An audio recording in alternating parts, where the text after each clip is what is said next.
we'll just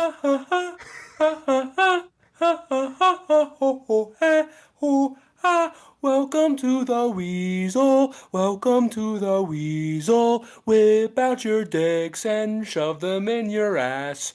Welcome to the Weasel with Mican and Jonah. good morning to you, or afternoon, or evening. Because if you're listening to this, then you're listening to it at a specific time, and whatever that specific time is, good, whatever that is. Um, this is another installment of The Man Yells at Cloud. I believe this is number 9, numero nueve, um, IX, as the Roman numerals would have it. Um, time, time is a strange thing. It's something that is constantly passing us by. Something that a lot of times, or oftentimes, we don't think about. It's a passive thing, but at the same time, it doesn't even exist. I guess, you know. I suppose like it's less. Maybe not existing is a little bit of a weird way to imagine it. But if you think about animals, right? They don't necessarily, I don't think, recognize time in the same way as we do because their day to day is oriented by tasks to stay alive, right? Just pure survival. Whereas human beings have made it super complicated, right? You know, where a cat just gets up, meows until she gets food, and then eats, and then probably sleeps most of the day. Perhaps catch a lizard, sun themselves, lick their butt and butts. Um, but it's odd. Whereas humans, we've made it much more complicated, right? Like we've got a whole list of things that we do in the mornings before we go to work. Take vitamins, have a shower, go poop, smoke a cigarette, drink some coffee, dip our coffee in our audio cords, all sorts of complicated things. And then we go jump into a metal box, drive that metal box, the metal box that is powered by explosions, to a place that we may or may not enjoy being at, and then dedicating the rest of our day to performing tasks at that place so that we can have enough money to, I don't know, pay bills, which is what we do, right? We make money to pay bills, to keep a roof over our head and keep electricity in the fucking cables and buy food and stuff. Where, man, it used to be, I wouldn't say simple, when you have to get up in the morning and go hunt deer with a bow or even a gun, but I wouldn't say life was simpler, but there was a lot less tasks that needed to be done, right? You got up, you went out, maybe you and a couple people went out, got a couple of deer, brought those deer back, slaughtered the deer, butchered them, skinned them, taken the hides, do the hides, cure the meats, and then now you've got hide to trade or use, and then now you've got meat to eat or trade, and then so on and so forth. That was survival, and I don't know. It's odd to think about because we have changed that and taken that concept of getting up and going and busting ass to survive, and now we do that, but way more complicated, right? But man, I don't know if I could even do that now. I don't know if I could just live out bush, and it would be very difficult for me to. It would be very difficult for me to change from this society, this very comfortable apartment that I live in, or unit that I live in, this very comfortable office that I get to sit in and talk to you guys about and stuff. It'd be very difficult for me to transition from that to living out in the middle of bumfuck nowhere, no electricity, all wood fire heating, catching all my food, and then, just existing that way. You often hear this concept of like, don't survive, thrive. But what does that mean? I guess that's probably different for everybody. I definitely feel like I'm thriving when I'm out in the woods, when I'm camping, so to speak. But again, camping is just a very, very far cry from the I don't know the survival that we were required to, or the acts of survival that we were required to undertake to keep on living. Right, the idea that you had to go out and do these tasks just to survive. There wasn't a. I don't really feel like it. I don't feel like going hunting today. It's like, all right, well, we've got one more day's worth of food. And by skipping today, you're limiting like, what if you don't catch anything tomorrow? What if it's just a bad day for hunting? What if it's not a good day for fishing? What if what if you get attacked by marauders who speak a different language and come in with vastly advanced, vastly more advanced weaponry and resources and tools, and man, you're toast. Then you don't even have any deer pelts to trade with them. So, yeah, it's odd. But I haven't been camping in a long time. Maybe I'm completely, backwards. Maybe that is thriving. Maybe taking away the distractions of our day-to-day technology and constant inundation of news and negativity, and that's not to say that life's not negative sometimes. It certainly is. I think a lot of the times, it's weird, right? Like, so growing up, I was no stranger to like the things going on in the world, right? I had grandparents that watched Fox News on just 24/7, watched Fox News. And then after the 9/11, the war in Iraq, and stuff, after some loved ones had to go overseas and fight, then they switched to CNN, which, is that better? Fuck knows, dude. But I think people our age remember a time where most of what was on the news was Iraq, Kuwait, Afghanistan. I mean, it still kind of is, right? Now it's just Ukraine and, wherever else we're fucking around. But you gotta wonder what that does to the human psyche. Does it make us more negative? Am I more negative because my grandparents watch the news? Or am I more nuanced in my opinions about war and strife? Have I got a better understanding about what's happening in the world? I'm not really sure, to be honest with you. I definitely found myself falling towards the camp of like very negative outlook on what's happening in the world, where we're going as a species, what we're gonna do. And maybe that's, very biased because you talk to, like, I've got a friend, and they're from Bali, and where they lived in Bali, they were basically, living in a tribe, a very small village of people, and they all looked out for each other. They all traded the foods or tobacco that they grew, and they had like the niceties of life. They had, a cell phone and a house and clothes, but it was very limited. It wasn't what we have here. They didn't have a closet full of just fucking clothes they don't wear. If you guys ever watch the podcast, you'd see that I wear like 5 shirts and that's it. But I've got a whole closet full of them, right? And my friend in Bali, they didn't have that. But their outlook on life was extremely positive.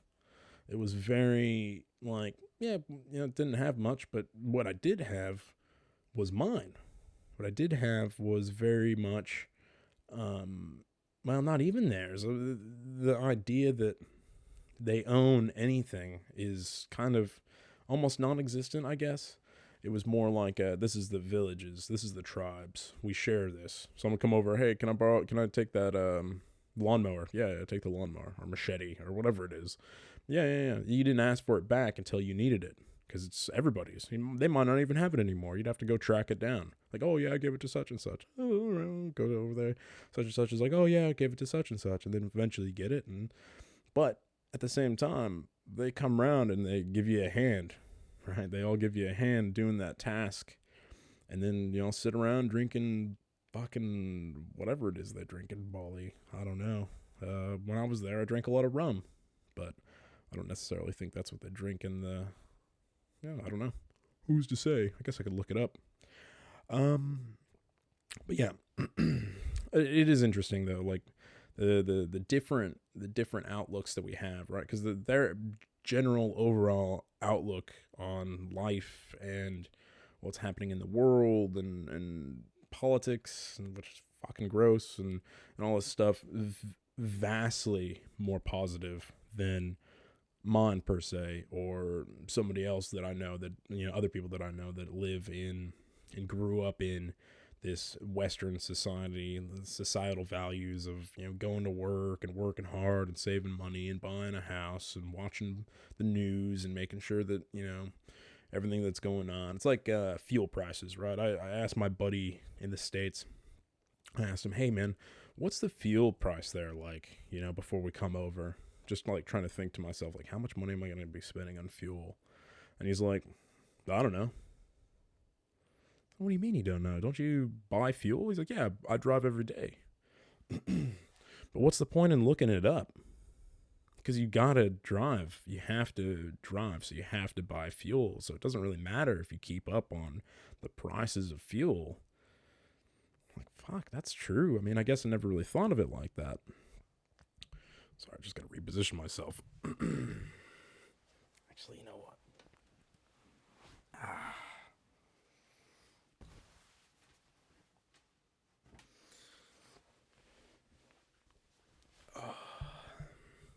I thought it was more comfortable with the pillow, but it's not. But yeah, it's weird, right? Because we can't affect the price of fuel. Knowing about it going up or down, we don't get to choose. We don't have really that much of an effect on it. I mean, the most you can do as an individual is shop at a different one. Get your fuel from a different gas station. Hello. Sorry, my cat's craving attention. It's not even my cat, it's Kiraleigh's cat. But as a conglomerate of people, as a group of people, I guess the most we can do is decide, hey, we're not going to get fuel from BP's. We're not going to get fuel from Fred Meyer. We're not going to get fuel from Chevron anymore. We're just not going to do that. We're going to say, hey, your fuel prices are too damn high. We're going to go somewhere else until you lower that shit. That's what the free market's about, right? But there's a lot of complications with that too, just by itself. I digress. I'm not going to harp on it too much. Fuel sucks. It's expensive. That's the way it is. Whatever. Okay. Now, I will say though that I don't even know what the fuck I'm saying. What am I saying? What am I talking about? Talking about fuel prices, society, communism, the bourgeoisie, free market. Time. What time is it? It's time. It's time. Time to speak about time. Imagine me thousands of miles away from wherever it is you are, or not that far away. I don't know where you're at. Imagine me speaking into this little metal contraption that I have in front of me, and it's being routed through my computer and uploaded to a website to where I can download the video audio files, that electrical information, into my computer, and then do some shit to it, and then post it back up. And then it's all information. It's all electricity. It's all light, right? It's all light protons photons. It's all light photons, right? Moving at incredible speeds. And that is how we measure time, right? We measure time by the speed of light and then incrementally down from there, right? Um, when you're saying somebody's going really fast, you're like, oh, they're moving at the speed of light. If somebody's moving really slow, you say, oh, they're moving at the speed of smell. I can smell moves pretty fast. Although don't know about that because sometimes I've got gas and it's like a second and it's like the whole room's just. Maybe that's the speed of gas though. Gas, depending on its potency, it expands at a ever quicker rate. Not sure. Interesting. Different thoughts. Weird shit.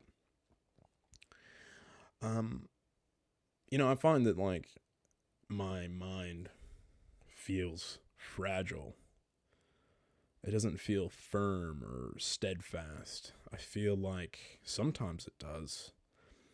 And then I question whether that's real or not. I question whether or not my mind is actually, what do I believe in? What are my values? Where am I going in life? What am I doing? What am I doing? What am I doing? What are you doing? What are we doing? What are we doing? Well, right now I'm recording this.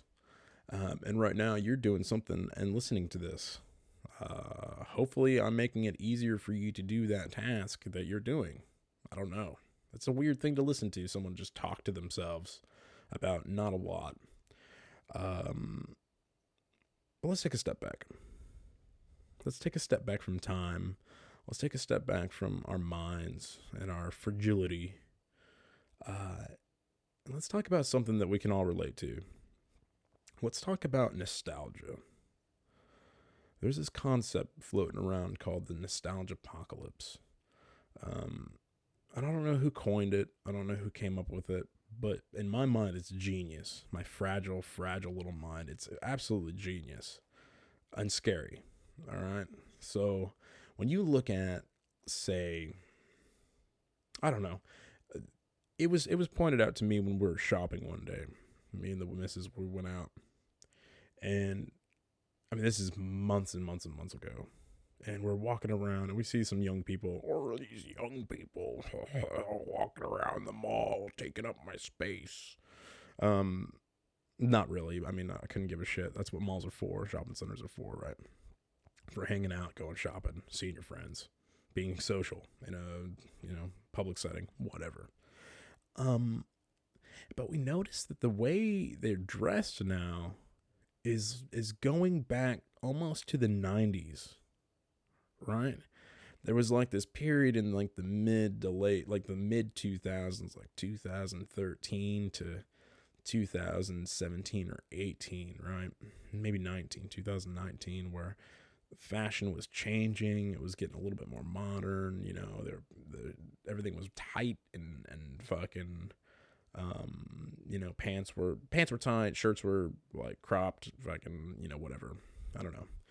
I don't know much about fashion, but I do know that Spice Girls t-shirts are back. Right? Like, what? What? Spice Girl t-shirts are back. I kid you not. At the shop right now here in Morayfield, there's a Spice Girls t-shirt sitting on a rack just waiting for some young person to be like, oh, I've never listened to Who's the Spice Girl? That sounds awesome. And then to buy that and just wear it, right? Bell bottoms and baggy pants and the skater shoes are back too, which I think is fucking cool. Always some of the most comfortable shoes I ever wore. But yeah, it's interesting that now the fashion of like adolescents and teenagers is kind of going back to what it was when I was a kid, as opposed to getting more progressively, whatever it is, right? I don't know. Like I said, I don't know much about fashion. What I know about fashion is the those fashion shows, right, where the whole point of it is for the designers to design just the most outrageous, outlandish outfits imaginable, right? That is their whole goal, is to just make it so ridiculous. Like, I mean, it's unachievable, right? Like, everybody's seen that photo of the lady who's wearing two other people, right? They're just wrapped around her, and she's got like this fucking frame. I don't even know how she walks out with two people attached to her. That's fucking insane. That's bananas. But yeah, that's unachievable, right? Like, I'm not gonna go out and buy a 2-person suit, am I? I'm not gonna get like, wow, this one looks really nice. I like the thread count on this person, but this one's kind of the pants are, the back's a bit tight. I might go up a size in person, right? I'm not gonna go buy 2 people and then wear them as a suit. That's insane. But apparently that's what fashion has turned into, I suppose. But I think for the masses, for everybody, like regular people, fashion is kind of taking a turn, and it's not just fashion. It's not just fashion going backwards. It's music. You listen to a lot of pop music and stuff. It's definitely kind of slipped back into that. Actually, I don't know. I don't know if music's ever changed, because music's always kind of been like, especially with pop music, it's always been, it always follows the formula, right? It's got a certain beats, certain fucking beats per minute. It's got a fucking certain rhythm to it. It's got like certain chords that they use, that like the 4 chords. Everybody's heard of the 4 chords. You use these 4 chords, you'll have a banger song, and then you do a key change, whatever. My point is that I feel, as a 31 turning 32-year-old soon, my world is being inundated with nostalgia. All right, it's the Spice Girls t-shirts, it's the clothes, it's the music, it's what the fucking news talks about here. They're talking about like oh, the fucking homelessness is the same as it was in the 90s. Homelessness is, or not homeless, sorry. Fuel prices are, and fucking bullshit, fuel prices are going down back to what they were in the 90s. I don't know. It's very strange. And to be honest with you, I don't have much prepared about the nostalgia apocalypse. I just thought it was kind of an interesting concept, an interesting idea. But I don't know. I don't know what you do. I don't know if there's anything to do about it. I don't know if there's I think it just is. I think that's part of getting older, is the things that used to make you feel good don't necessarily make you feel as good anymore. Sleep doesn't feel the same as it did when you were a kid. When you were a kid, going to sleep was like, man, it sucked, right? You just wanted to stay up, just stay up all the time. You had so much energy. And then there was a period as a young adult where sleep felt fucking awesome, but it was ruined by the continuous drinking and always being hungover, right? I often wonder like what my mind and body would feel like now if I'd been a bit more responsible drinking, or as more responsible of a drinker at a younger age. Too late to find out. I'll never know. All I can do is do better now. But that's the nostalgia apocalypse, right? That's that idea that nothing feels the same as it used to. It doesn't feel like, sleep doesn't feel as good. Coffee doesn't taste as nice. Music doesn't sound as good. Sounds too uniform, too much the same. Take me back to the Spinners. Take me back to Jimi Hendrix. Take me back to when Pink Floyd was fucking bombing, right?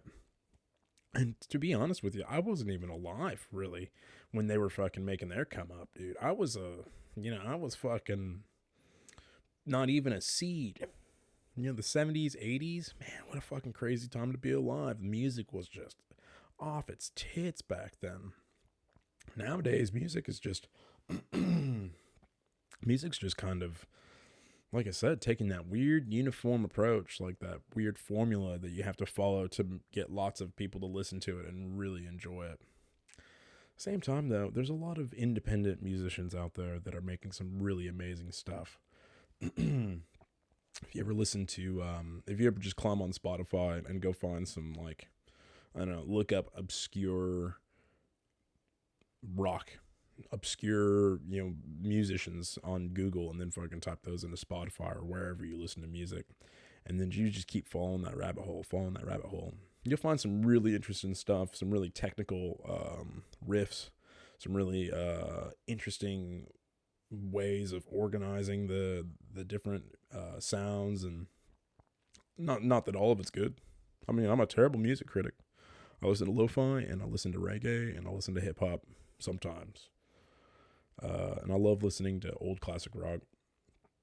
And there's something to be said for some like fucking heavy metal shit too, deathcore, screamo, hard punk.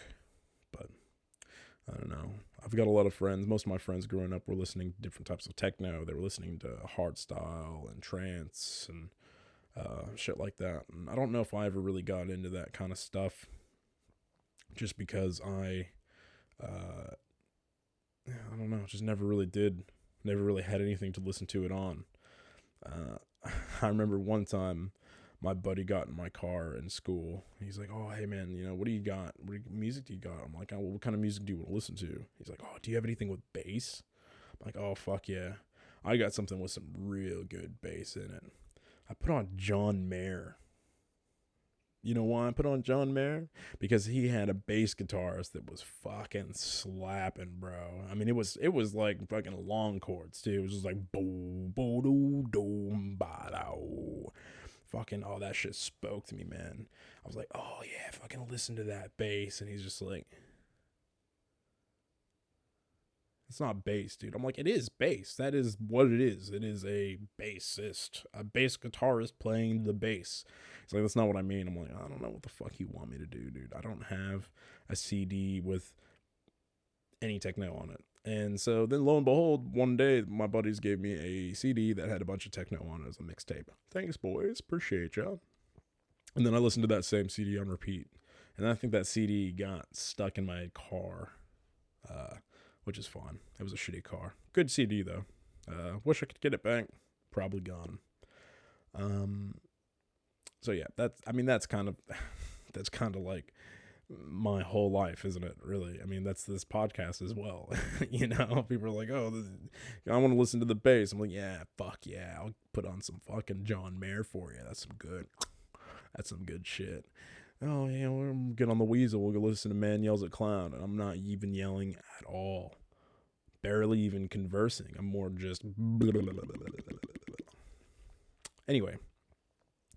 So yeah, I think nostalgia apocalypse is less of a thing that's happening and more of a state of mind that maybe we just all slip into as we get older. You ever talk to like your nan who's, man, she's just on the verge of being demented, and she's really sweet and you love her to bits, but she also, kind of slipped back into hating anything Hispanic because that's how her grandparents felt about it. And even though she had these awesome opinions about everybody, now she doesn't like them. It's like, well, what happened? I think she's just slipping back into these old ways of thinking. Because like everything changes, right? Everything changes so fast, and things have changed so fast in like the last 70 years. Like 70 years ago to now, it's like fucking black and white. It's like completely different. And that's scary. That's scary as an adult when you see that much change. And now I think like my generation is becoming desensitized to how much change there is. We recognize, because we have seen at the time before everybody had computers and internet, to very quickly transitioning to now everybody has this in their pocket, and tablets and computers, and like, never in my life did I ever think I would have a laptop like I do now. And then I just went and bought one as an adult, and I can do that. It's weird, but I think that change is terrifying because it's not what you know. Right, it's completely different from what you know. Like if you put like a couple of Zoomers into a room with a couple of Boomers, they're not even going to be able to converse, and it may even just devolve into them yelling at each other. It's gonna be fucking nuts because they just don't speak the same language anymore. Imagine that. Just they speak the same English. They speak English, but they do not speak the same language. I don't know. It's crazy. It's interesting. It's odd. Um, don't like it. Hmm. I'm gonna take a moment. You guys listen to. Oh, I've got a song for you. I've got the best song you have ever heard in your entire life, and I will start playing that right now. Here you go. Here's your song. Enjoy, and I'll be back in a second. Okay? Okay. Bye bye for now.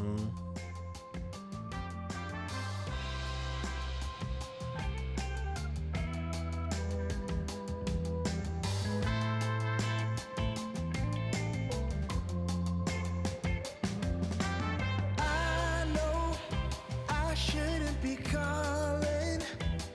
I should be playing it cool, but that ain't me. 'Cause I want to know how you're feeling, to know what you're doing right now, and how bad can that be? No, I think you're liking all the attention I'm paying you, and you just got me jumping through hoops. But I really don't care, man. I see through all of that. That's just your heart going loop-de-loop. Crazy good, crazy good.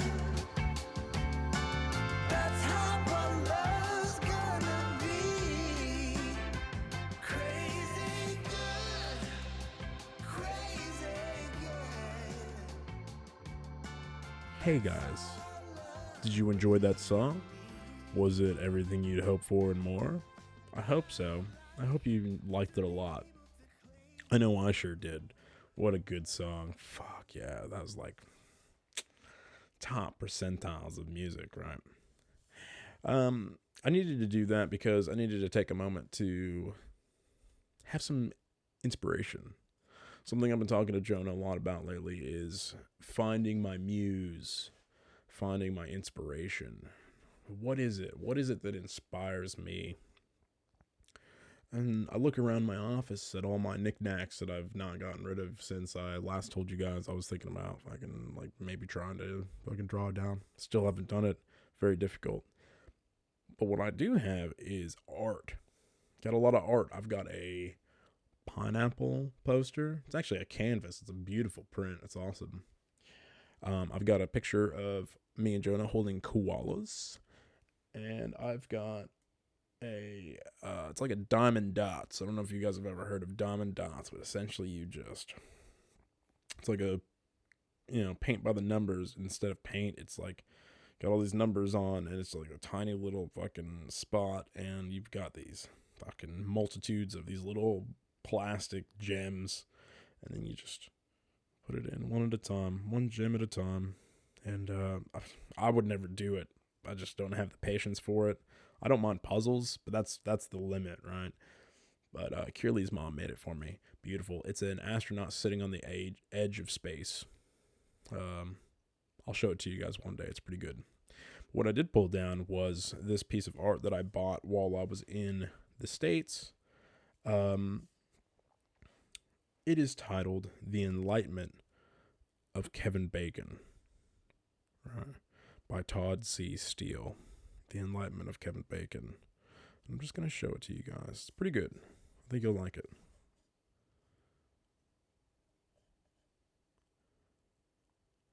How enlightened does he look? Kevin Bacon's feeling pretty enlightened right about then. It's interesting. I like this picture because he really captures not just the curiosity, but the mischievousness in this Kevin Bacon anyway. I mean, look at his face. Look at it. Look at his cute little face. Oh, he's so curious about life. You know, he's being enlightened. He doesn't care. He's realized that the stressors of life are just that, just stressors. They're not the end all be all of everything that's going on. Something I try to remind myself of every day, and I do not do a very good job of it.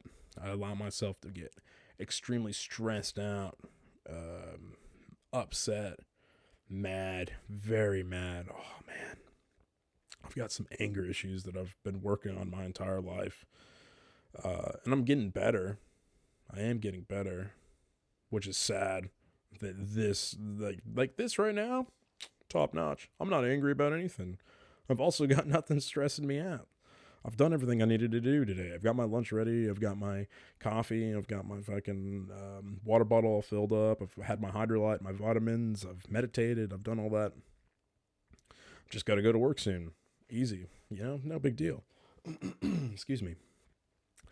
But, you know, it's easy to be calm or happy or content in those moments. It's when you're being, I don't know, stressed, when you've got stressors that are starting to attack you. You've got fucking shit piling up. You got to move this, then you got to move this, and you got people calling you on the radio, and you got to tangle here, and you got to run down there, and then you forget your locks, or maybe you've got fucking people coming up to you and be like, oh, I need you to do this. It's like, mate, fucking do it yourself. Not your slave. I'm just working here just like everybody else. Oh, you know? And I know myself, I get so overly passionate about things that do not fucking matter at all, right? Or things I have zero ability to change or affect at all. And, I don't. I'm not going to change politics unless I go run for politics, right? And even if I did, I think a lot of politicians do that, right? They're like, oh, I'm going to change this. Would you not? Thank you. Love you, but damn. I think a lot of politicians probably do that. They think, I'm going to go in there, I'm going to change the world. I'm going to change the world one constituent's life at a time. I'm going to make some policies that are really good. I'm going to fucking, get fucking social programs rolled out. I'm going to fucking balance some budgets, whatever. I don't know. But I think they find very quickly that to actually go through in the process of making positive change, it's almost impossible because the system is just kind of been around for so long that yeah, pardon me. Oh man, that was a weak sound and sneeze. This make me sound like a little bit of a pansy. The systems that are in place have kind of been around for so long. It's like, what are we gonna do? Change it? We could not. We could just keep going. We make little incremental changes, and maybe it'll work. Maybe it won't. I don't know. It's so many people involved in the process of change that the change almost never happens, or if it does, it's what it started at and what it actually turns into are two very different things. That's just life, I think, and trying to kind of push that into my mind is like, fucking, do you not understand it yet? You say it every once in a while. You think about it a lot. You know that you're not going to do it. It's like, fucking, I'm still upset about it, though. Why?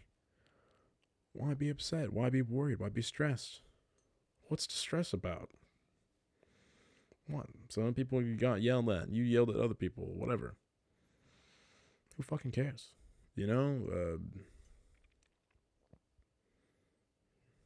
It's odd. I think as Americans, we're very, I think Americans are very idealistic compared to other places. Australia being one of those places.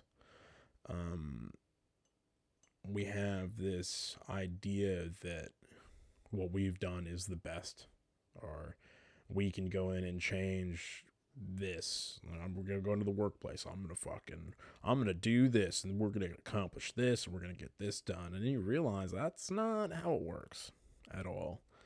For the most part, most people are just going to work, trying to get paid so they can pay their bills, keep a house over their head, roof over their head, keep their car running, buy their gas to go to work.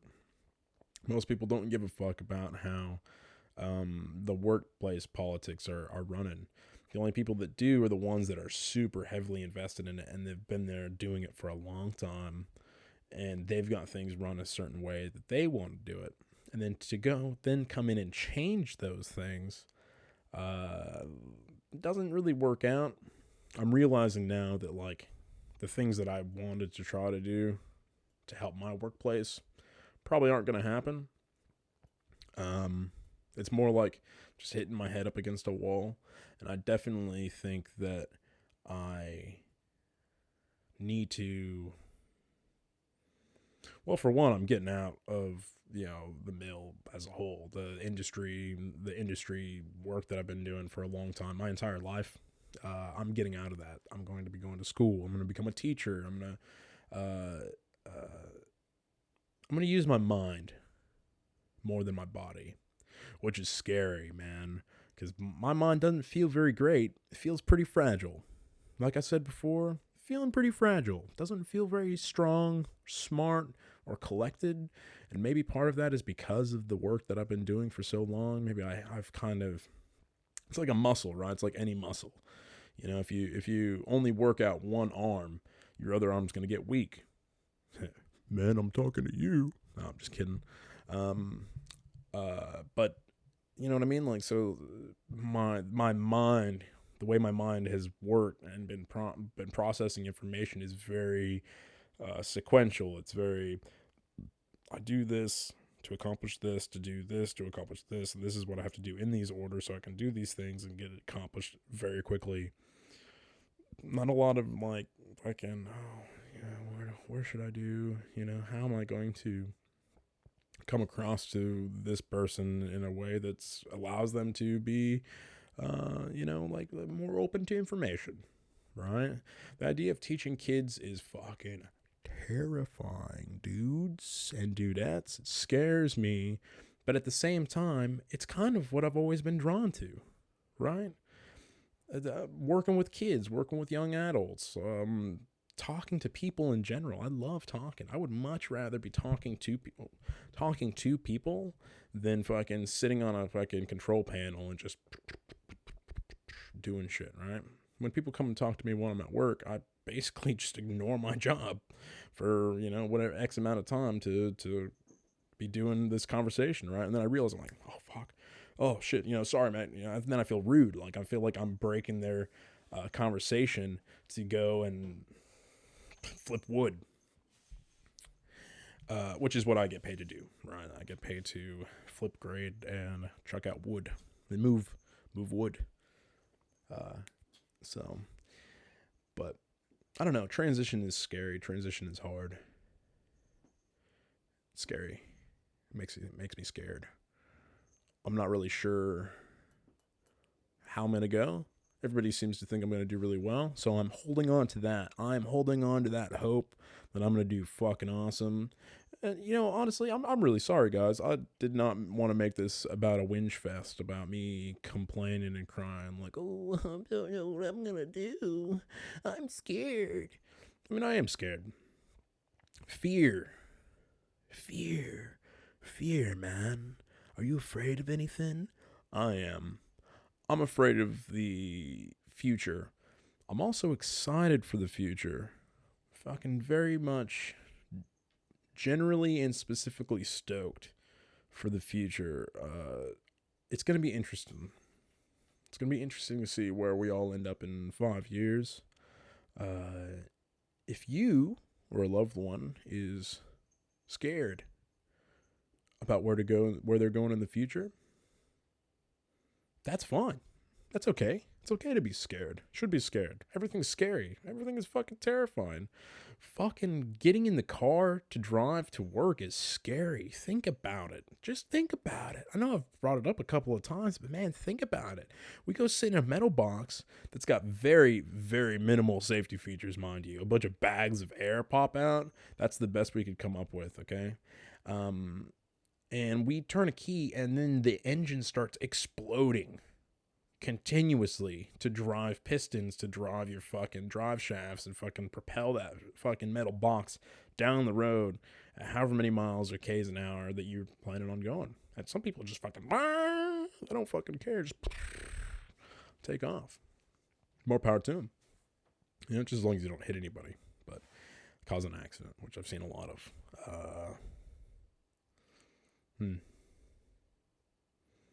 But it is scary, and like I said before, you can't stress about it.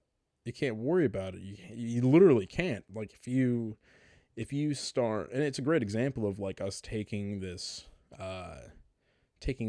fucking really scary thing or whatever it is, and just kind of pushing it to the back of your mind. Like what is that called? Disassociation, where you're disassociating yourself from that fear. Because if you really did think about and recognize how scary driving is all the time, you'd never go anywhere. You wouldn't be able to go to work. You wouldn't be able to go visit friends. And I mean, airplanes are even worse. Airplanes are fucking scary. It's the same thing, except bigger, and you're in the air, and there's even less safety features, right? A plane goes down, they're not worried about you surviving. They're worried about being able to identify your corpse. Mind-boggling, right? That's fucking crazy. But you can't worry about it. We can't. We just got to keep on keeping on. Move into the future with hope and hope. Courage. Hope and courage. Hope, courage, and steadfastness. Figure out who you are. Hold on to that. See, that's another problem, isn't it? Because sometimes who you are isn't necessarily who you are. Sometimes who you are is a piece of shit. And you should change that. Should try to change that. But you might not know if you are a piece of shit, or you might not believe people when they tell you, or, you know, finding out you're a piece of shit kind of hurts your feelings, and then you double down. I've been there. Done that many a time. Double down Debs. Anyway. I'm not going to try to keep filling time. I'm not going to rush this. I don't want to rush anything, but also I kind of do got to get going. And I recognize that my thought process in this session of Man Yells at Cloud wasn't very coherent, and for that I apologize. But if you guys have any ideas, things you want me to talk about, or think, man, you just fucking suck, maybe you should stop doing this segment, let me know. Let me know in the comments, or the poll thing, or whatever it is. Send me a message on the Weasel Productions, or Weasel Family, or fucking Instagram, or, you know, I don't know, anything. Send me a message. Let me know. Tell me what you think. And I will catch you guys next time.